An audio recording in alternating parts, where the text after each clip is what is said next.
Hello and welcome to Workplace Makers with Nina Fountain. This is the podcast that gets to know the people creating workplaces we aspire to. It's about achieving the ultimate win, a workplace people are drawn to wherever they work from, and discovering how we can remove limitations to enable people to be their best through workplace innovation and design. I'm your host, modern workplace consultant Nina Fountain. Join me as I unlock the secrets of attractive, productive, and engaging modern workplaces. Welcome to the Workplace Makers podcast. Today we are joined by Michelle Kershaw and we'll be talking about designing for neurodiversity. Michelle specialises in helping people, teams and organisations unlock their potential. She has over 30 years experience in the UK, Australia and New Zealand and has held leadership roles across a number of different industries including tech, financial services, education and telecommunications. Michelle also identifies as neurodiverse and is currently co-creating a neurodiversity playbook for use in the workplace. She holds a slew of qualifications and memberships around coaching, a Master of Business Coaching from the University of Wollongong. She's accredited as a GTCI Certified Practitioner in Team Coaching, holds the European Coaching and Mentoring Council Individual Team Coaching Accredited Practitioner qualification, and is a member of the International Coaching Federation.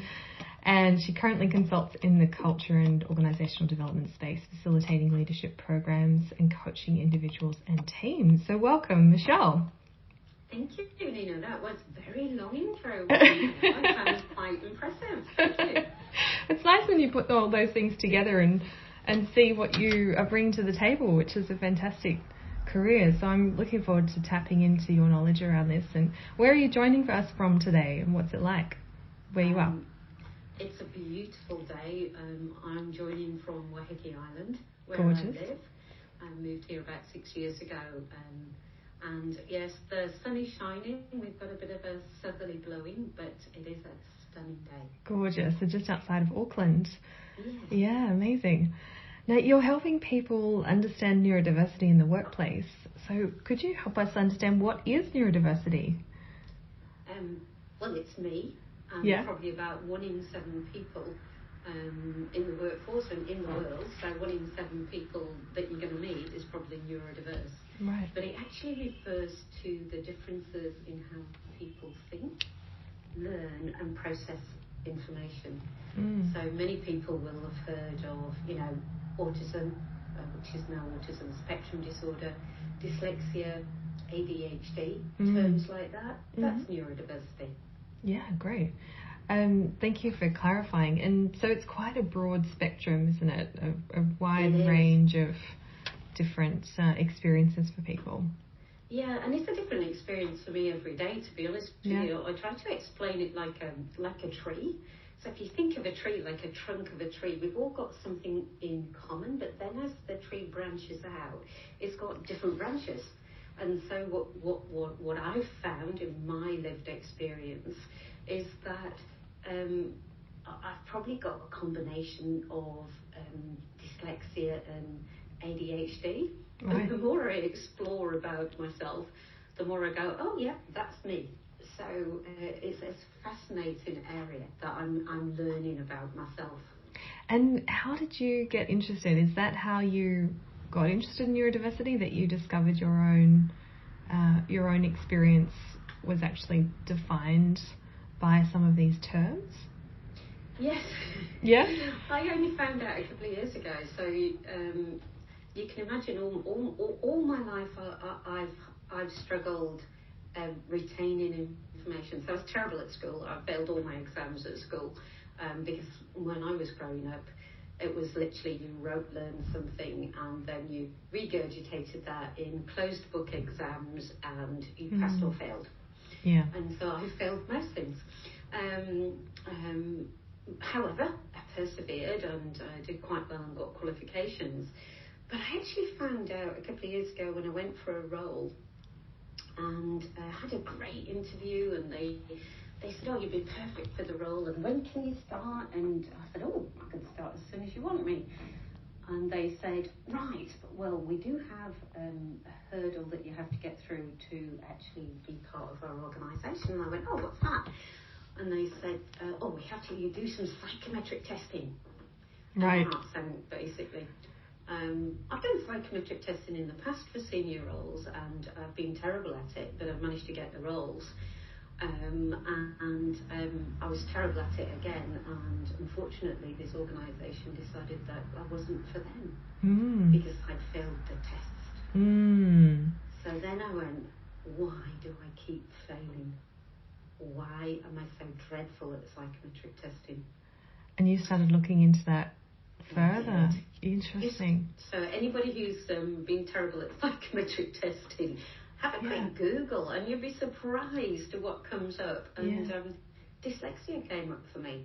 I was like, wow. That's fascinating. Yeah, and what does the experience of dyslexia for you, what does that mean in terms of your day-to-day, how you process information, or what was going on in that test, I guess? Yeah, so the timed tests, so pressure tests. So in the testing, it's a time test under pressure where you've got to actually read a passage and then respond and give an answer, typing in. Now, my dyslexia, I didn't think I was dyslexic. I can read and write. I have no problem reading at all. In fact, I read from an early age. I'll make a few typos occasionally, but I love spell checks, so that's fine in my work life. The pressure of the test, and then I actually had no idea what some of the words meant. You're right. And so for me, it was life-changing when I found out that dyslexia isn't just about being able to read and write. It's actually lots of other things as well. And for me, it's I have word blindness. I think that's the only way you can describe it. So if there's no picture for a word, I can't tell you what that word means. Yeah, interesting. So those words that are more vague or complex, or like the in-between words that... the in-between words. Yeah. They're not nouns and they're not actions, and they're like dichotomy. Oh. So somebody was talking to me, we were talking about neurodiversity actually, and we said it's a dichotomy. And then she said it's like two sides of a coin.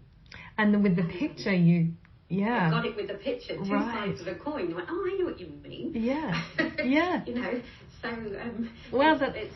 it's been fascinating for me. That is so interesting, and gives us a clue already around how communication can be improved with a group of people who have dyslexia. Adding those pictures, or thinking how can this be put into pictures so that it can be more easily understood. Is that Absolutely. a fair? Absolutely. Oh, that's so interesting. So you kind of busted a myth there around dyslexia, that people with dyslexia can't read. Are there any other myths that you've come across about dyslexia or neurodiversity in general? Do people have stereotypes that aren't quite right? Well, but some dyslexia, this is why it's really confusing, because some dyslexics really, really can't read and can't write. So I really want to make the point that if you've met one neurodiverse person, you've actually met one neurodiverse person. Great point. So whilst I can read and write, my great nephew, who is on the autism spectrum, has no ability to read and write. And I know some very famous dyslexic, like Richard Branson, for instance, terrible at reading and writing. And it's a hidden disability that we call it a disability because it's harder for some people in some areas and easier in others.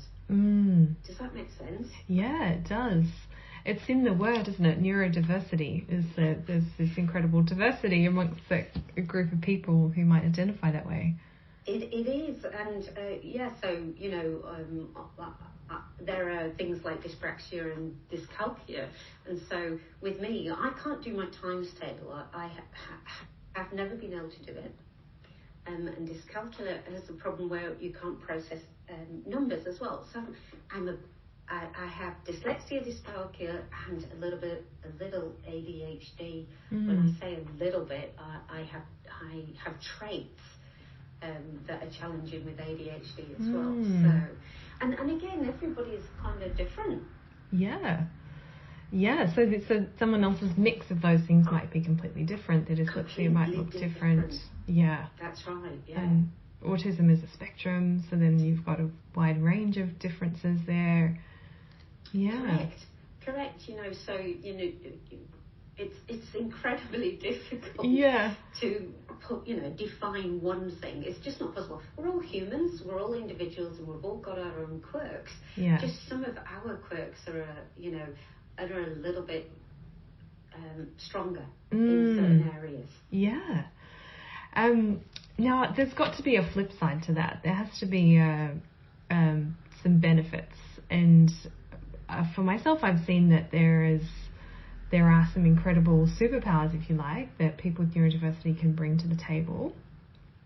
Yeah. And have you seen that? And what have you noticed around, I guess, that positive flip side of neurodiversity? What are some of the benefits of hiring neurodivergent employees, for example? Yeah, look, so some of the strengths that, and I'm speaking from my own personal experience, and you might not see this, but really creative skills, very strong creativity, big picture thinking. I'm literally can join the dots. I think Richard Branson said it as well. I mentioned him again in a book that I read recently. And so I can literally see things, and again, you'll hear the language, I can see things, and I can join dots very, very, very quickly for people. Yeah. So I've got big picture thinking, then I can bring it back down to what do we need to do to achieve things. And, hyper focus. Yes. I was talking to another colleague, and we were both talking about hyper focus. So what happens for me is that I literally will latch onto something and I will do it until it's done. Yeah. It will be like so focused. Right. It's so hyper focus is another thing. But the skills of the future, the World Economic Forum keep going on about these skills that are needed in the workforce, and creativity, empathy. Massive empathy. I sometimes overwhelming empathy, and that's another trait that happens as I have overwhelming empathy and can see when people are feeling, not right. So, all those sort of skills, and so great innovation skills as well. Yeah, incredible skills. And when you think about the conversation about AI, and this linked, like you said, with the skills for the future, if we're looking at a future where we'll be partnering with AI, then that concept around how do we be the best human in this teamwork scenario, and then it's almost like there's a lot to learn from people who have that real sensitivity to what other people are experiencing and to what other people might be thinking, and that ability to really push through that you've mentioned. That creativity. Yeah, and again, I just want to re-emphasise that this is my experience. Can't speak for all people who are neurodiverse. I can only speak for me and what happens for me. Yeah. But it's interesting, the more I've opened up at work, the more people have connected with me. Yes, right. That are also, either dyslexic or have ADHD or dyspraxia, and it's about making it okay to talk about it, and not being a learning disability, but actually a strength that we can bring to the workforce. Fantastic. Such a different conversation, so much more positive, isn't it? Recognising the value of individuals in the workplace. And on the other hand, I guess people do experience challenges when they come into a workplace. For example, an open plan setting could potentially be quite overwhelming to someone who's sensitive to noise or overstimulation. Yes, absolutely. And do you see the neurodivergent employees or people who you deal with? Do you see them facing challenges in the office? Yeah, again, yes, I work from home as much as I possibly can. Noise is a big problem for me. I can't even stand the radio being on. So you can imagine going into an office that's open plan, sitting next to somebody incredibly noisy. Even with noise cancelling headphones, I find it very, very difficult. So noise is a big thing for me, and I get very irritated by it. So it's quite a challenge for me. So if I go into the office, I actually go in for when I've got like groups meetings where I'm actually like in a room with other people where I'm facilitating or I'm doing some coaching rather than just to go and sit and work, because I can't focus when it's noisy. Yeah, so you'll go there with a specific purpose that you can be hyper focused on. Yes. Yes, and then you can that helps you block out the rest of those distractions. And that must be incredibly limiting on your productivity to have that agitation. Oh, it's awful. Yeah. I'm not productive, really. I go in to see people and have the kind of connection with people, but I find it incredibly distracting, and it's like I fidget all the time, and so you imagine me fidgeting around, and I talk to myself, so I talk to myself all the time, so you can imagine how annoying that is for other people. So, I'm quite happy to have a little chat to myself, but other people might be going, who is she talking to, So for me, it's I am much more productive when I work from home. And with software like we've got with Zoom and Teams and everything now, I still feel like I can be connected to people as long as they turn their cameras on for me. Now, I do know for colleagues of mine who are uncomfortable with the camera being on. So again, I talked about it being a tree and we're all different branches. Some of my neurodiverse colleagues are not comfortable speaking on camera. So they would prefer to have the camera off. And how do you? It's quite interesting, working out what works for you and as an individual. So for me, it's about equity and inclusion. Yes.